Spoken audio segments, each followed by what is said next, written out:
পাশে সিঙ্গাপুর গিয়ে স্কিল করার যে বিষয়টা, এইটা মূলত আমাদের বাংলাদেশি এজেন্সি বা আমাদের আবিষ্কার মূলত। দেখেন, আপনি যদি সিঙ্গাপুর পাশে যান তাহলে তো স্কিল দেওয়ার দরকার নাই, কারণ পাসের মিনিংই হচ্ছে স্কিল্ড পাস। আর আমরা বাংলাদেশ থেকে যেই স্কিল পরীক্ষা দিয়ে যাই বা সিঙ্গাপুর গিয়ে যেই স্কিল পরীক্ষাটা দেই, এটা হচ্ছে স্কিল এভ্যালুয়েশন সার্টিফিকেট। বুঝতে পারছেন? দুটার মধ্যে পার্থক্য আছে। একটা হচ্ছে স্কিল্ড পাস, মানে পাস মানে আপনি অলরেডি স্কিল্ড মানে দক্ষ যে কোনো একটা কাজের উপর, বা আপনার ওইরকম কোয়ালিফিকেশন আছে, সেটা পড়াশোনার দিকে হোক বা আপনার কাজে কর্মে হোক।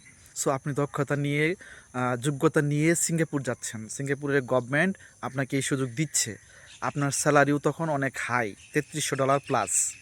এখন স্কিল এভ্যালুয়েশন সার্টিফিকেট, যেটা বাংলাদেশ থেকে যেটা আমরা স্কিল বলি যেটাকে, হ্যাঁ, স্কিল টেস্ট দিয়ে যায় অথবা সিঙ্গাপুর গিয়ে যেই কয়েকদিন ধরে আপনারা স্কিল পরীক্ষা দিছেন, এটা মূলত ওই পাসের মতো না। এটা হচ্ছে বেসিক স্কিল, মানে আপনি একটা কাজ সম্পর্কে বেসিক ধারণা রাখেন, এইটুকুই, বেসিক নলেজ রাখেন। কিন্তু আপনি এক্সপিরিয়েন্স না বা অভিজ্ঞ না, জাস্ট বেসিক নলেজ আপনার আছে একটা সুনির্দিষ্ট ট্রেড সম্পর্কে বা কাজ সম্পর্কে, বাস এইটুকুই।